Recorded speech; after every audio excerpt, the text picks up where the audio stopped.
Bubba Wallace's garage.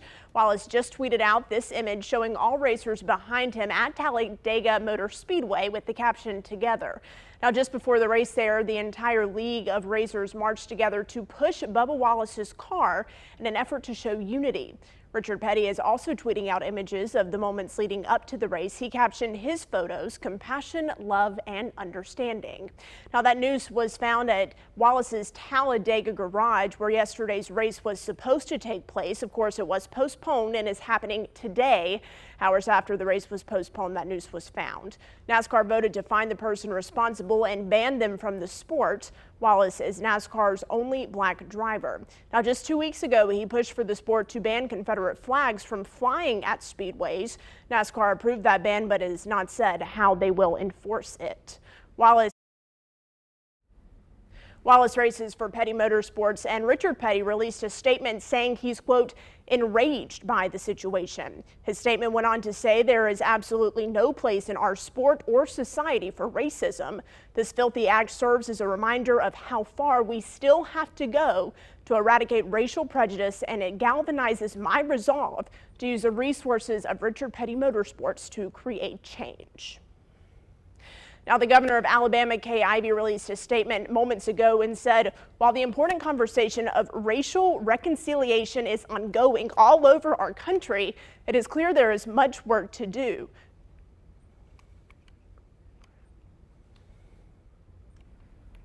All right, and Luke Liddon joined a call with NASCAR President Steve Phelps, and he said also there is no tolerance for this type of behavior.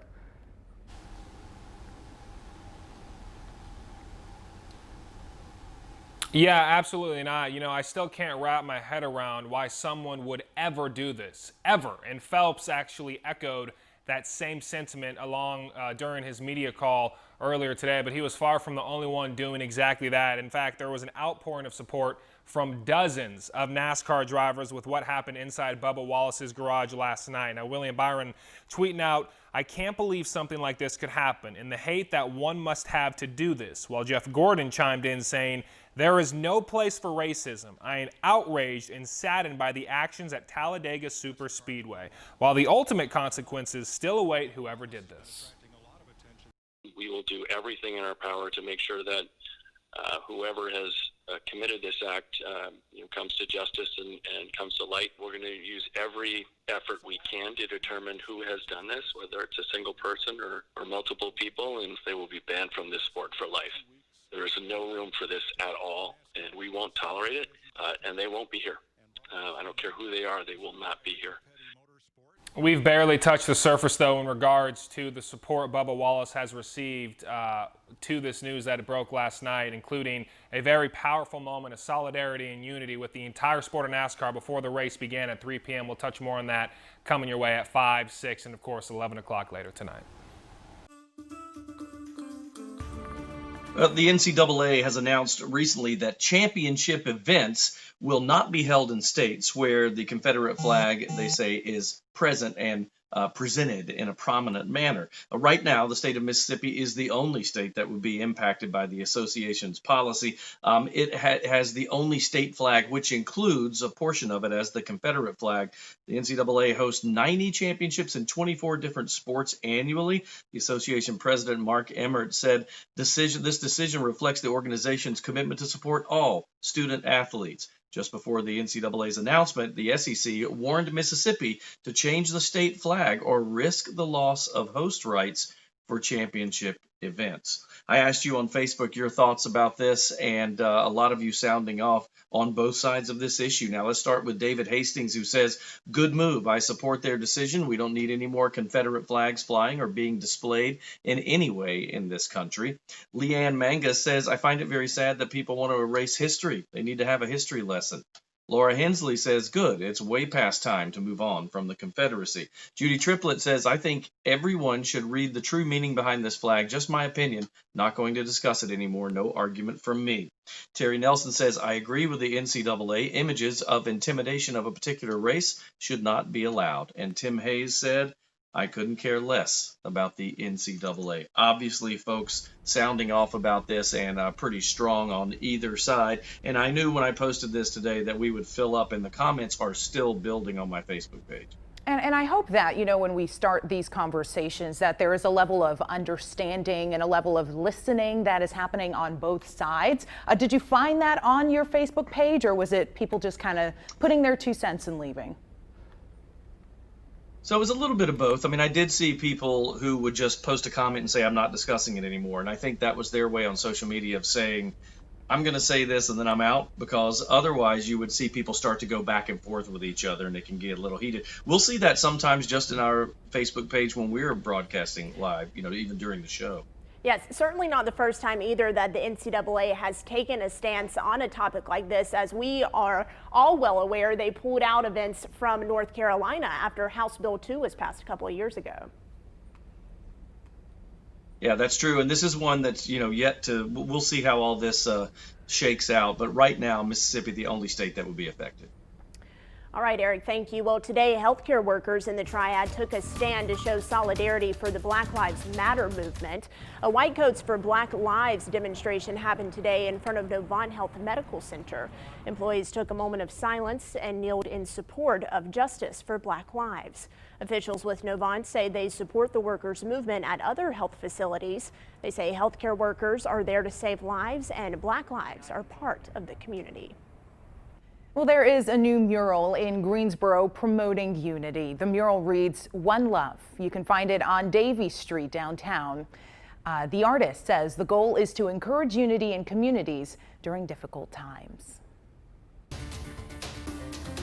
Let's take a look now at your 4 to 5 roundup. A Juneteenth celebration in Charlotte on Sunday turned violent. Police say at least 2 people were killed and a dozen hurt. Officials say they were initially called to the area after hearing a pedestrian may have been hit. They arrived to find hundreds of people in the streets as gunshots went off. Police say at least 9 people were shot and 2 of them died. Others were reportedly hit by cars. About 5 people have life-threatening injuries. The World Health Organization reported more than 180,000 new cases of coronavirus around the world. That's the largest single-day increase by the organization's own count since the pandemic started. Experts said rising case counts can reflect multiple factors, including more widespread testing as well as broader infection. Here in the United States, the number of confirmed cases has topped 2.25 million. New spikes in several states, mostly in the South, are fueling growing concern. In the meantime, a Trump administration official says the country is stockpiling supplies in case of a second wave in the fall. China's customs agency has suspended poultry imports from a Tyson Foods facility. It follows reports that nearly 500 employees at Tyson's Arkansas plant tested positive for the virus. Most were asymptomatic. In a statement, Tyson said its products are safe and hopes consultations between the 2 countries can resolve the matter. There is no evidence to support transmission of COVID-19 associated with food.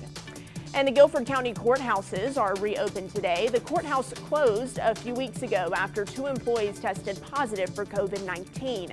Both courthouses in Greensboro and High Point closed so crews could sanitize the buildings. The county health department also said they started contact tracing to see if any people came into contact with the 2 employees who tested positive. And looking outside weather-wise, it's one of those days where it just looks hot. You can see that on our weather stem camera across Wake Forest University, and it is a hot day. Temperatures well into the upper 80s across the board, but that humidity is the big factor. In fact, it's such a big factor, it's got places feeling like 90 degrees or even above that with that added mugginess we have across the sky and in the area today.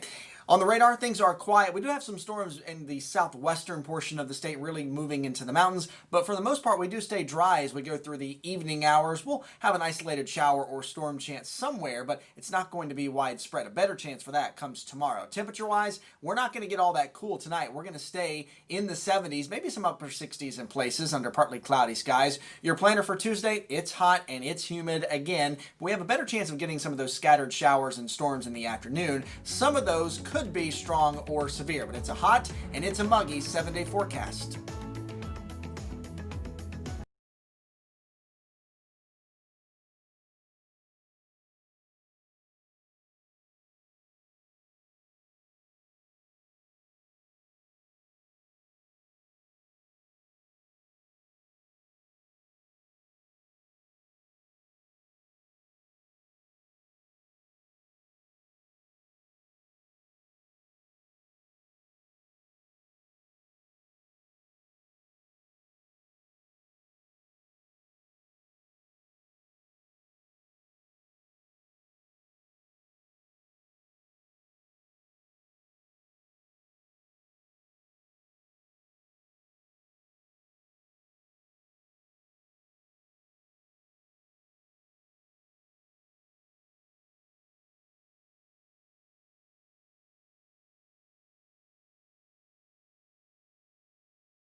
Welcome back to your 4 to 5. As the state reopens, every business's priority is safety, and that includes gyms. Now, some gyms are currently open, but most are still closed under phase 2.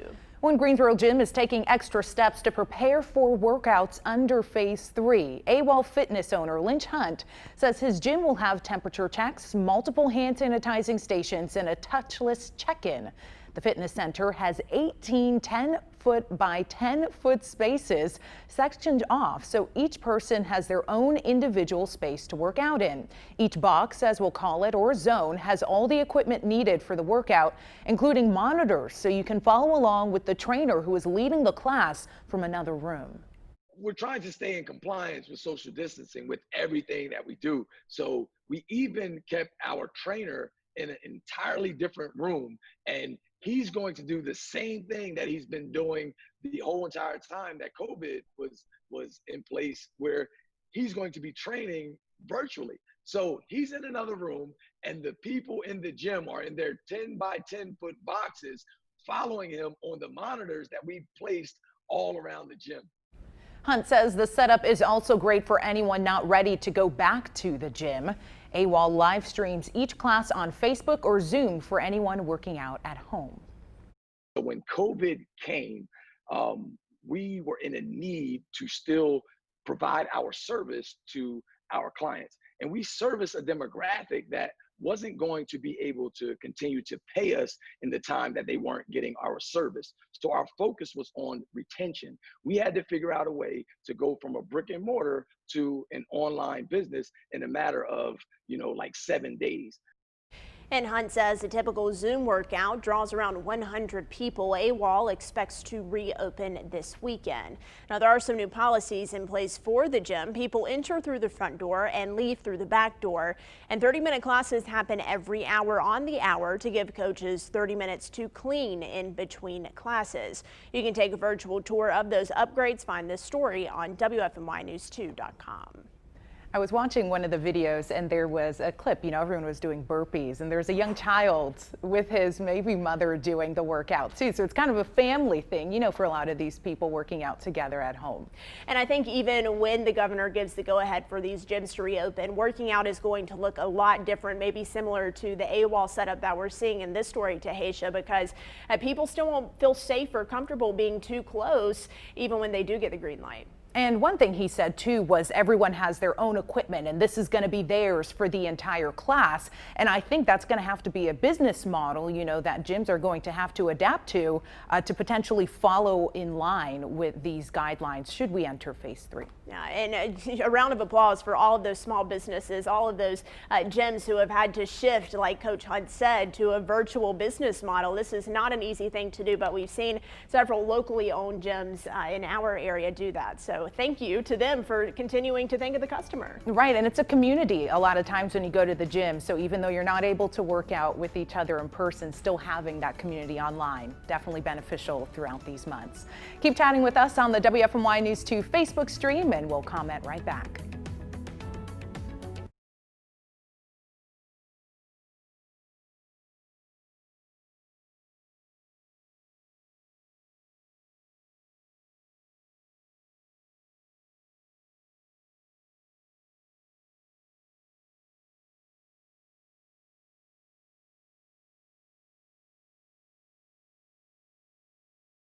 Problems on vacation, trying to keep cool this summer with this pandemic virus.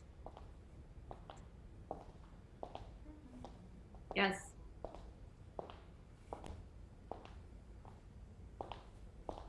Okay.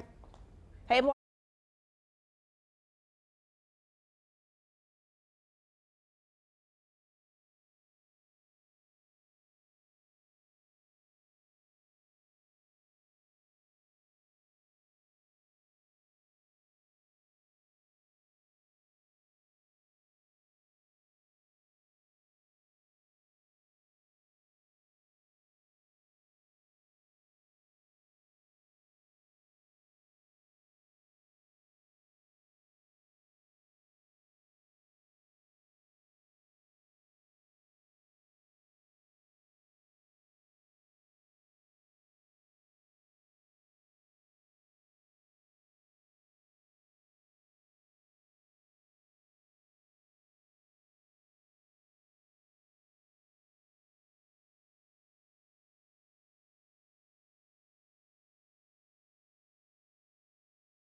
Rayshard Brooks's funeral services start this afternoon in Atlanta. Brooks was shot after a confrontation with 2 police officers.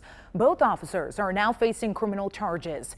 CBS News' Jeff Pegues reports some Georgia lawmakers want a special prosecutor to handle this case. It is time for the district attorney of Fulton County to step aside. That's Congressman Doug Collins. He is echoing calls from the Atlanta Police Union for a special prosecutor to take over the Rayshard Brooks investigation. You cannot prosecute cases until the investigation is over. You don't do it for politics. Your job is to find justice for everyone, not race, not class, not anything else. But District Attorney Paul Howard has staunchly defended his decision to charge Officer Garrett Rolfe and Devin Brosnan. Yesterday, he vowed he wouldn't step aside. The spotlight on police officer conduct has grown substantially since George Floyd's death while in the custody of the Minneapolis police 4 weeks ago. This weekend, a shopper confronted one of those officers, Alexander King, as he bought groceries. He is out on bail. So you're out of prison, Yes. and you're comfortably shopping in Cub Foods, as if you didn't do anything. I wouldn't call it comfortably. I'd just say getting necessities or helping. I don't think you should have that right. I don't even think you should be out on bail. I can understand. I mean, how does it feel? I'm sorry you feel that way. In an interview with 60 Minutes, Minneapolis Police Chief Madaria Arredondo defended his decision to fire all 4 officers immediately. The lawyer for the other officers is saying they were rookies and they were just following the instructions of the senior officer.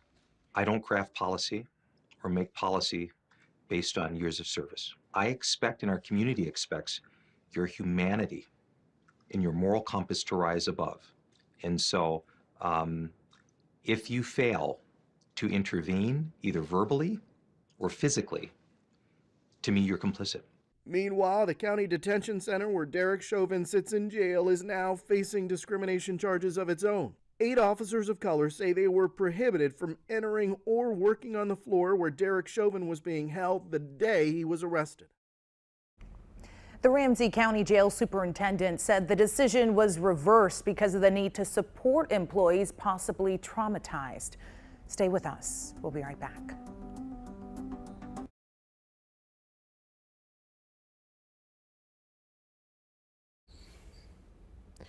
All right, getting ready to talk about surviving summer vacation.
Well, it is the start of summer and many families are starting to think about summer vacation. So we know that vacations with kids can be fun, but also challenging, right, parents? So Blanca Cobb is here today to talk about ways to keep your cool during tense moments, particularly vacationing during a pandemic. So Blanca, why would a summer vacation this year be a little bit different than it was last year?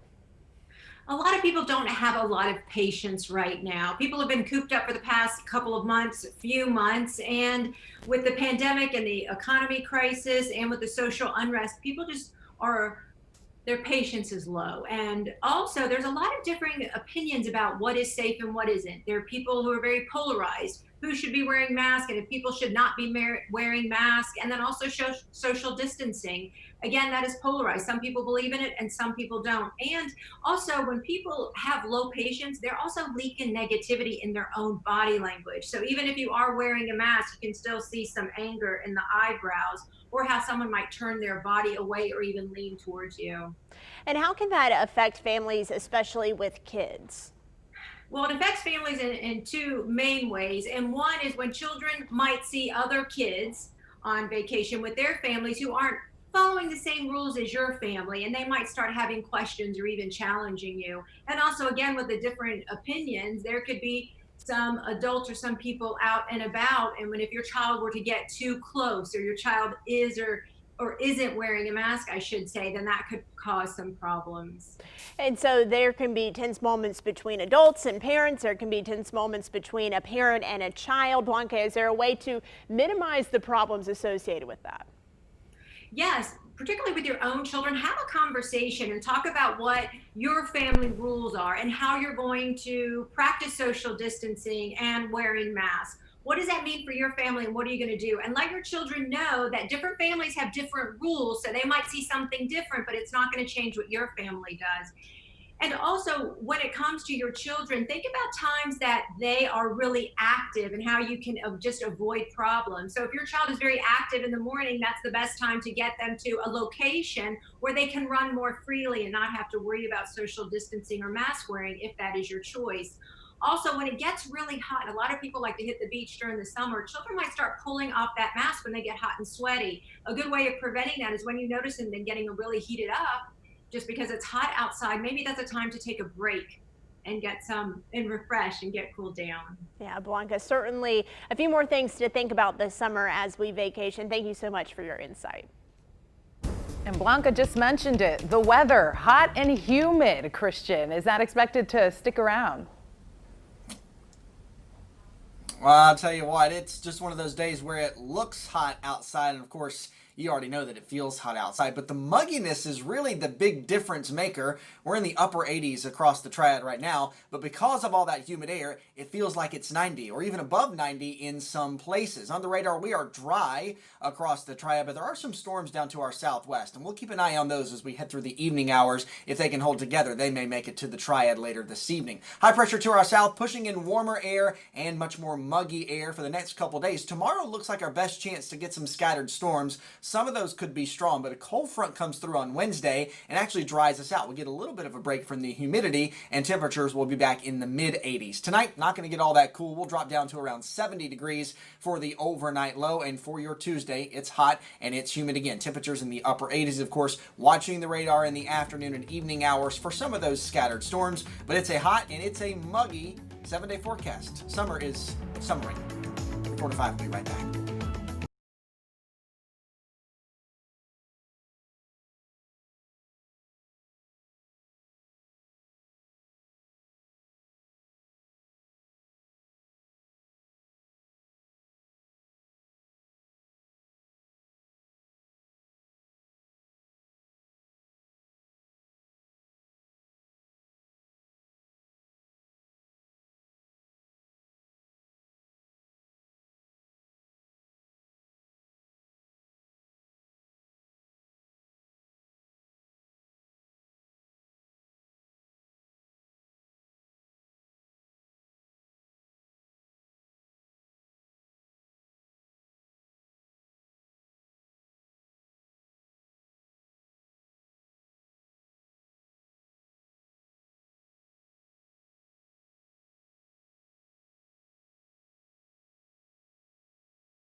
Good afternoon and welcome back to your 4 to 5. I'm Maddie Gardner here with Taheshah Moise in studio today, as well as Eric Chilton and Christian Morgan, who are working from home. Good to see everybody on this Monday afternoon. Yes, this is an interactive newscast, so we talk with you and we talk at you as well, but we like to talk with you on our WFMY News 2 Facebook stream. So join the conversation and use that hashtag 4 to 5 to stay connected.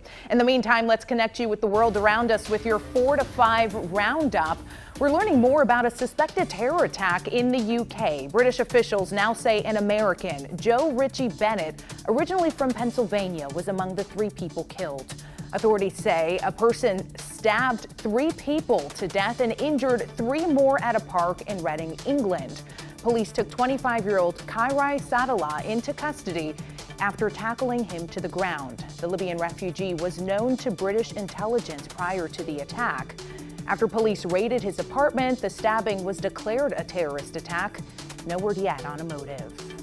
Carnival Cruise Line says it's canceling all of its North American cruises through September 30th due to the COVID-19 pandemic. The news comes just 3 days after the cruise industry's trade group said all of its member cruise lines had voluntarily decided to suspend sailings through September 15th of this year. Now, cruise lines stopped sailing with passengers, if you remember, in mid-March, but some are still working to get workers home. According to a report from the Miami Herald, at least 42,000 workers remain trapped on cruise ships without paychecks. Apple is closing 11 stores in Arizona, Florida, North Carolina, and South Carolina just a few weeks after reopening them. The decision, announced Friday, arrives amid rising infections in some states. The 2 stores closing in North Carolina are in the Charlotte area. Apple will continue to sell iPhones and other products in its online store. And across the pond, Spain has ended its national state of emergency on Sunday after 3 months of lockdown. The country's 47 million residents can now travel freely for the first time since mid-March. Visitors from Britain and the 26 other European countries that allow visa-free travel can visit Spain without going through a 2-week quarantine process. Spain will decide this week which countries beyond Europe will be able to enter as it sets its sights to travelers from other nations. All areas of life, from school to jobs to everything in between, and it's also affecting road tests. They are suspended for the time being, meaning thousands of teens across the state couldn't get their licenses. But Governor Cooper signed House Bill 158 last week. It lets teens use a waiver to get their driver's license without having to pass a road test. Now, this may seem alarming to some, but there is more to this story. Now, to get a license, teens must meet all other requirements, including passing a driver's ed class, 60 hours of supervised driving, and having a level 1 limited learner permit for a year. Christina Jones says she's happy for the change since her son already met all the requirements to get a license, except the road test. And I'm not sure, honestly, that a 10-minute road test would really make that much of a difference for him. There are people that have taken that road test and have still had accidents. So in our case, this is a good thing for us. She says she's excited that her son could potentially drive to a job on his own. Well, teens serving a waiver have to make an appointment at a driver license office. You'll have to select Teen Driver Level 2 when you make that appointment. Teens will have to be there with a parent or a guardian, and anyone who gets this waiver will have to take an in-person road test before getting a full Level 3 provisional license. But no word yet on when those will begin again. North Carolina is waiting to hear from Governor Roy Cooper about when our state will move into Phase 3 of reopening. Phase 3 was initially expected to begin this Friday. Under that phase, gyms, fitness studios, playgrounds, movie theaters, and bars can reopen with limited capacity. Social distancing and masks would still be encouraged. Governor Cooper says state leaders will make a decision about moving into Phase 3 based on data collected from this weekend and throughout the week. Leaders are keeping an eye on hospitalizations, and that number continues to increase. So I wanted to get your thoughts on the possibility of the state entering phase 3. Is it too early, too late? Let's see what you have to say on my Facebook page today. Mary writes, not ready, need to resort back to phase 1. Numbers are steadily rising. June Williams writes, I think it's time to open. Most people aren't staying home anyways. Wesley writes, how did we go from trying to flatten the curve to we can't do anything until this is gone? This was not the point of quarantine. Irma writes, not ready. People are not wearing masks and not social distancing. Tanya writes, really doesn't matter. I've worked as an essential worker the whole pandemic. They haven't stayed at home anyway, so might as well open it back up. So a lot of points of views written there today. Some saying just throw all caution to the wind and let's just open everything up. And others are like, I don't even know if we should be in phase 2 to begin with. Yeah, I know that this is, obviously lots of opinions on this. It's almost to the point now where from an economical standpoint, I don't know how we can keep going without opening up a little bit more. But really, for those that feel super conscious about it, and in some ways I feel this way a little bit with as a father of 4, but then you just have to be extra cautious if they're opening things up. It doesn't mean you have to go where everybody else is going. Yeah, a lot of people waiting to hear if that phase will begin on Friday. Again, that was the first when we first expected it to happen, but now the governor says he's waiting to look at the numbers from the week to make that decision. We'll certainly keep you updated. I know several small business owners who are really itching to open their doors once again. Absolutely. All right, let's talk about this. We're going to the Florida Keys right now. They are requiring everybody to wear masks until, get this, next year. The leaders voted in favor of face covering requirements for anyone that's in an indoor public setting. This is a big step here. The order stays in effect until June the 1st of 2021, unless the board votes to end or extend that order. The order is subject to a quarterly review, by the way. However, the ordinance allows city governments in the Florida Keys to opt out of that face covering requirement if they want to. Children under 6 years old won't be required to wear face coverings. All right, so multiple states have face covering requirements, though it may not last through 2021. Those would be California, Connecticut, Delaware, and Michigan. Also Maine, New York, Pennsylvania, and Washington state. Most orders state that face coverings are mandatory in public spaces or anywhere that's difficult to maintain social distance. Well, and weather-wise, it's hot. You know that. But the mugginess is an added factor. In fact, we're in the upper 80s across the area, but that added humidity makes it feel like we're at 90 degrees in some spots and even above 90 in some locations. We have high pressure mainly in control of our weather to our south. That's pushing in warmer air and much more humid air into our area ahead of a cold front that's on our way for Wednesday. Now, tomorrow afternoon looks like the best chance for us to get some of those scattered storms, which could be strong or even severe in some cases, a few of them. But behind that front, we cool down a little bit and we do get a little bit of a break from the humidity. On the radar, things are quiet across the triad right now, but we are watching some storms out to our southwest. If they hold together and move into the triad this evening, they could pack a punch. But other than that, our storm chance is pretty low. Down to 70 degrees tonight under partly cloudy skies. Another hot and humid day on the way tomorrow, up to 88, and we do have a better chance for scattered storms for your Tuesday. Heading into the middle and end of the week, it's just hot and it's dry. We'll have another chance to get our first 90-degree day of the year by the weekend.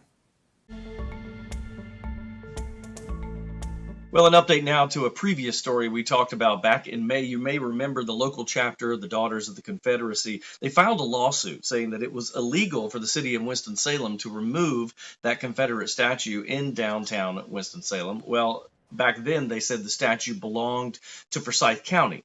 But a new lawsuit now says the UDC, the Daughters of the Confederacy there, they say they own the statue and it was illegally removed. The Winston-Salem Journal is reporting this. They say that the UDC is asking the court to award the organization the, quote, fair market value of the statue, which they estimate at about $25,000. They're also asking for attorney's fees and costs. There's no word yet on when all of this could be settled or sorted out, rather, in court. And another Confederate statue in Raleigh was officially removed today. Governor Roy Cooper ordered the removal of the statue at the state capitol on Sunday morning, citing a risk to the public. The order was executed after protesters toppled two other statues in Raleigh Friday night. A Confederate statue in Pitt County was also removed overnight. So who has the authority to remove these Confederate statues? A 2015 state law stops the removal or relocation of objects of remembrance, including statues on public property. However, the law includes an exemption if the object is considered a threat to public safety. This exemption is what allows removal of the statues in Raleigh. Well, some fans are upset with NASCAR's recent decision to ban Confederate flags from speedways. A handful of them showed up to Talladega Speedway this weekend with Confederate flags on trucks and drove past the main entrance to the racetrack. NASCAR banned the flags at venues 2 weeks ago after a push from the organization's only black driver, Bubba Wallace. Digital guru Jalen Gilkey joins us live today. Jalen, people are certainly reacting to these flags on trucks at the Speedway. What are they saying? Okay, let's jump into our first comment. It comes from Brian. It says, what did they expect? It's been all over the infield while people had their cookouts for how many years now? Only thing people got in fights over was who was the best driver, never a person's skin color or a flag. Our next comment comes from John. He says, well, at least NASCAR is bigger than they are. They chose to remove that symbol of hate, excuse me. Jack says, boy, talk about holding on to the past. Renee, our final comment, she says, people still have a lot of hate in their hearts and they want to show it. And that's just sad. A very polarizing symbol in our country that people feel very strongly about on both sides. Yeah, Jalen, thank you. Well, people are also reacting to news of an FBI investigation at Talladega after Bubba Wallace's team found a noose hanging in the driver's garage. Wallace races for Petty Motorsports, and Richard Petty released a statement saying he's, quote, enraged by the situation. That statement goes on to say there is absolutely no place in our sport or society for racism. This filthy act serves as a reminder of how far we still have to go to eradicate racial prejudice, and it galvanizes my resolve to use the resources of Richard Petty Motorsports to create change. Now, moments before the race today, Wallace tweeted out a photo showing the entire league standing behind him with the caption, "Together." Racers hugged Wallace to show their support. They even pushed his car. Here you can see NASCAR tweeting out competitors, best friends, and brothers. The entire league again pushed his car, the 43, to the start line to show unity. And you can see NASCAR is tweeting out a couple of pictures of what's going on right now at Talladega. Luke Lidham will have more in his sports report. We'll be right back.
Welcome back to your 4 to 5. Two best friends in Florida hope their gesture can instill hope in what people say are tough times.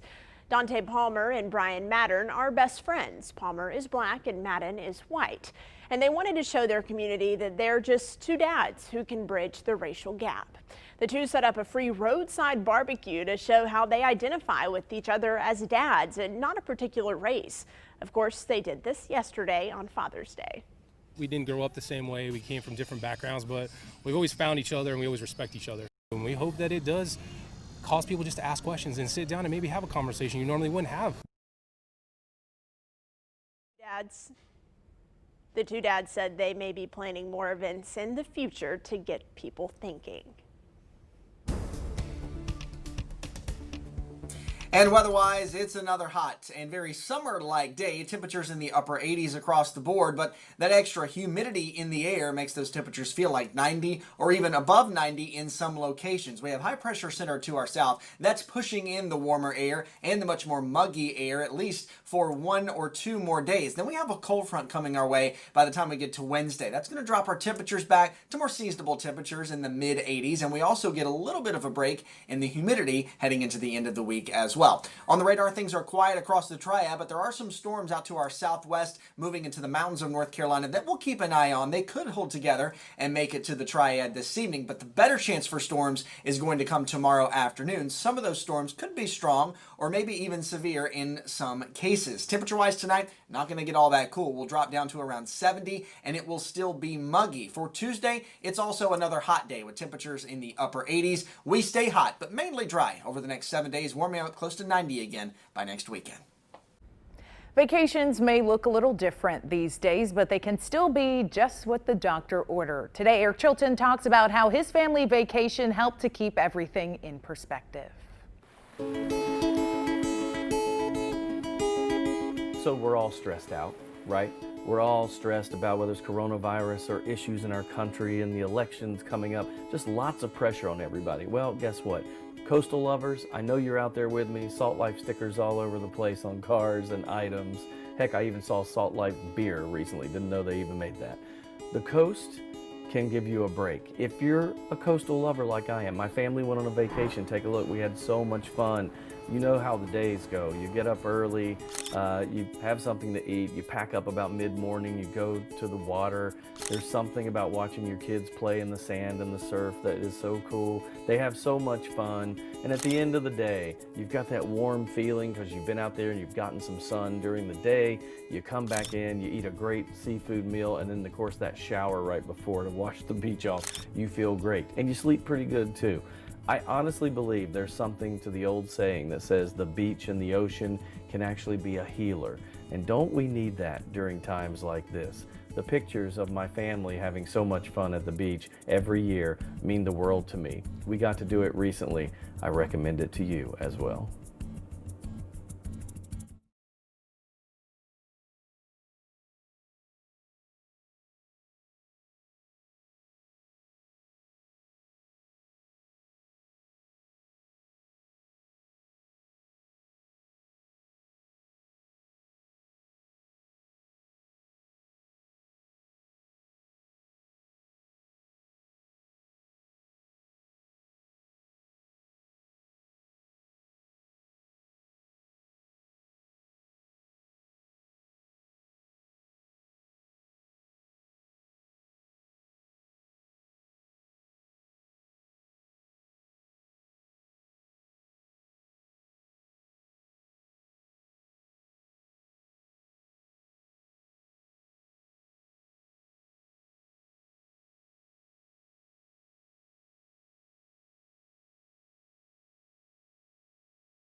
working from home, it is now a thing. Take a look. You can see that it's a thing here. And while some find it to be the perfect solution, others find that they're burning out from stress and long hours. And as Nancy Chen reports, the results can be severe. As the mother of 2 young children, Jean Stafford thought working from home would be a nice change. I was thinking I was getting some extra time with them. I would set up upstairs. It would be great.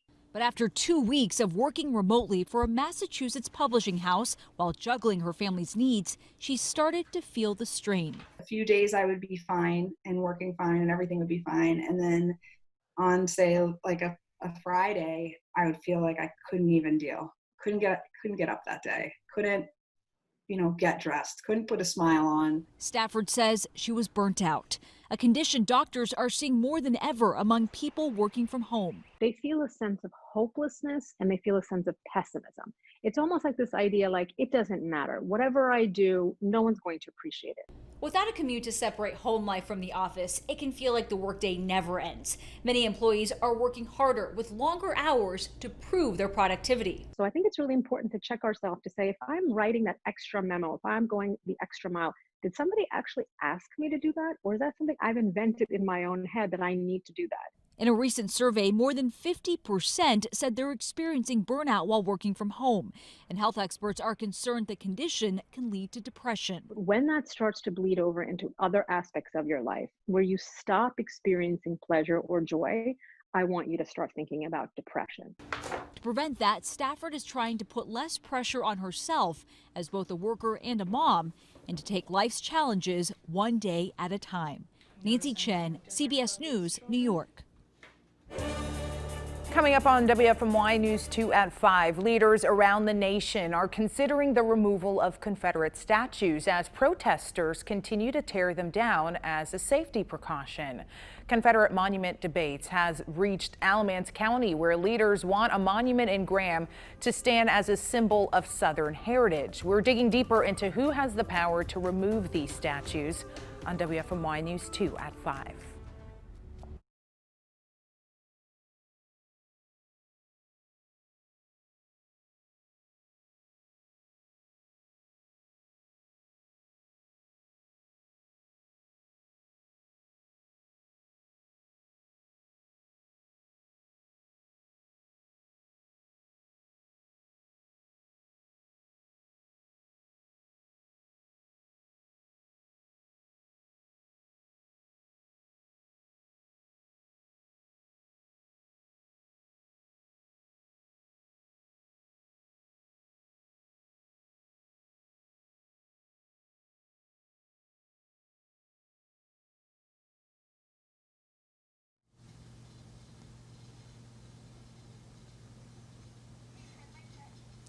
Hi, hello, mic check 1 2 3 4 5 6. Hi, Alabama, Alaska, Arizona, Arkansas, California, Colorado, Connecticut, Delaware, Florida, Georgia, Hawaii, Idaho. Zoom in. Hey, mic check. We saw Confederate statues be taken down. Oh, please take my VO, guys. Seriously, when it says take VO, please take it. I don't want to look like an idiot. 1 2 3 4 5 6. It happens to me all the time.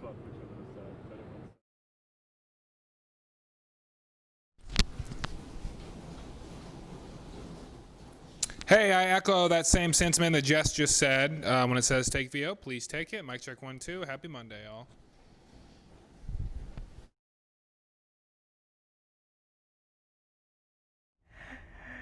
Oh, man.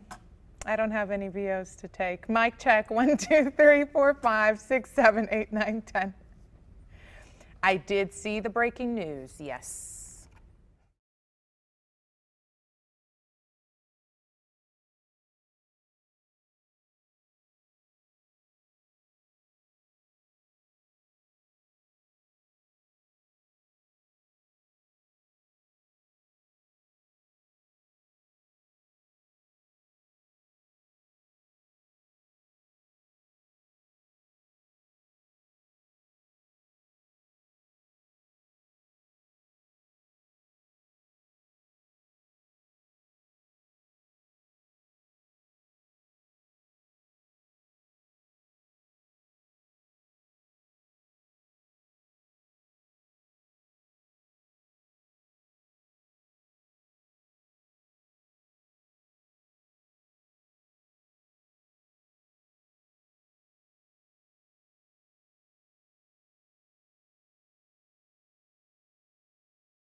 So I had to think long and hard before I started this My Two Cents, because quite honestly, I was infuriated. When I heard what happened in the Bubba Wallace garage last night late was when I heard about it. I was so angry. So let me tell you this. I'm not even going to say what they did, you know probably, but the object they put in there, in my opinion, is a symbol of hate, it's a symbol of ignorance, and it's a symbol of evil. That was a horrible thing to do to somebody that doesn't deserve that. Do you think for a minute that Bubba Wallace hadn't felt pressure his entire career, being in a sport with very few African Americans, if any at all? Now he's the only primary African American driver in the sport. I don't know Bubba, but I can tell you that I do know the folks at Richard Petty Motorsports, and I'm sure they're just as infuriated as I am. NASCAR had a good statement saying they will investigate and they'll find out who did this, and there'll probably be a lifetime ban on the sport if they're associated with the sport. I'll tell you, in my opinion, even if this person wasn't associated with the sport, there should be a trial, because to me this was a hate crime. I don't know what a judge would say because I'm not in the legal system, but in my opinion, this was a hate crime.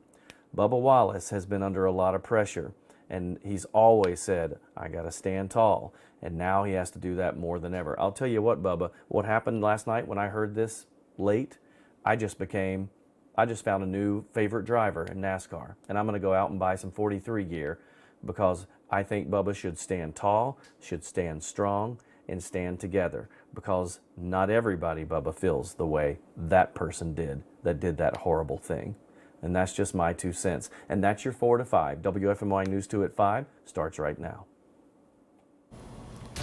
We begin with breaking news out of Greensboro. Volvo says it plans to downsize because of coronavirus. That's according to our business partners, the Triad Business Journal. 450 people will be laid off at the Greensboro headquarters of Volvo Group North America. Those include permanent employees and consultants. The Journal reports Volvo is adjusting its operation to shrinking demand as it pivots to expand its movement towards electric vehicles. This is a developing story, and as soon as we learn more, we'll let you know on air and online at WFMYnews2.com. A true sign of support and unity on the racetrack. NASCAR drivers and crew members came together today to walk down pit road with Bubba Wallace. It comes less than a day after a noose was found in Wallace's team garage stall. Now, Wallace also tweeted a selfie before today's race. It shows him and his car and NASCAR drivers all lined up behind him. The caption, one word only, together. Richard Petty Motorsports also tweeted the same picture saying, quote, compassion, love, and understanding. Our NASCAR family is simply incredible. NASCAR tweeted a picture showing hashtag I stand with Bubba spray painted in the grass at the track. The FBI is investigating yesterday's incident at Talladega Superspeedway. NASCAR released a statement saying, we are angry and outraged. There is no place for racism in NASCAR. Wallace responded on Twitter, writing, today's despicable act of racism and hatred leaves me incredibly saddened and serves as a painful reminder of how much further we have to go as a society. Wallace is the only black driver racing full-time in NASCAR's top series. He made headlines 2 weeks ago after NASCAR heeded his call to ban the Confederate flag at all events. Then, last Friday, Wallace drove a car decorated with the Black Lives Matter slogan, a move he acknowledged that not everyone would be on board with. A lot of positive impact and gaining new fans as we go. And then you're getting the fans that will never watch a NASCAR race again, the same fans that never watched NFL after the kneeling. Now, yesterday, some fans brought Confederate flags outside the racetrack. At one point, a plane flew over the track with another Confederate flag and the message, defund NASCAR. Wallace has received an incredible outpouring of support from both the sports world as well as all over the place. Luke, athletes from all sports have reached out to him on social media. Yeah, Chad, I can't even imagine what Bubba Wallace must be feeling over these past 24 hours, but the entire sport of NASCAR has shown they have his back after he's gone through such a tough time, and especially entering the race, which kicked off a little bit earlier today. In fact, recent NASCAR Hall of Famer Dale Earnhardt Jr. gave his support on Twitter, saying in part, "I have confidence NASCAR's leadership will find who did this and continue pushing us in the right direction. I do worry, though, about Bubba. I hope he is feeling loved and supportive and keep sending him that love and support. He needs it now more than ever." While Kyle Busch said the act of what happened yesterday was horrible and there is no place for that in this world, something the entire sport of NASCAR agrees with. There is no room for this at all, and we won't tolerate it, and they won't be here.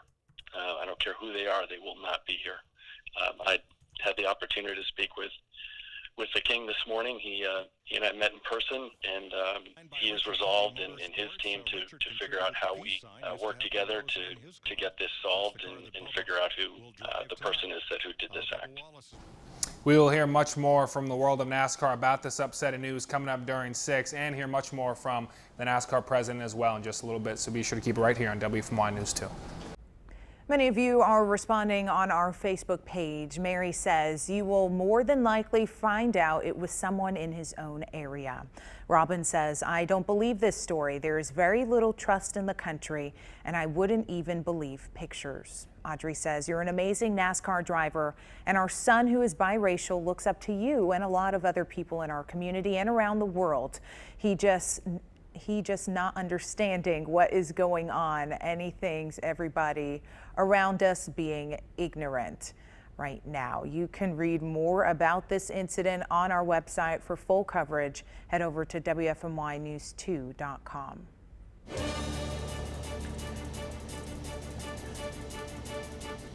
The future of a Confederate monument in Alamance County is up in the air tonight. Safety concerns have some wondering whether it should come down. Or will it be able to stand for what some say is a representation of Southern heritage?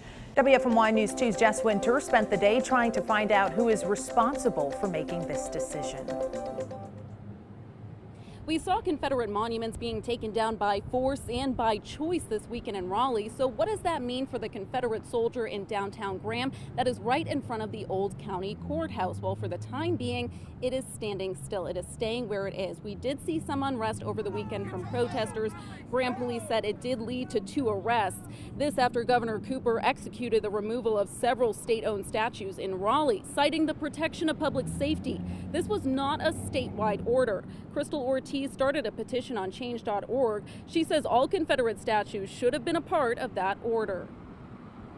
And Alamance County is my hometown, so I want to just see change. That's it. I want to simply see it rather than hear it.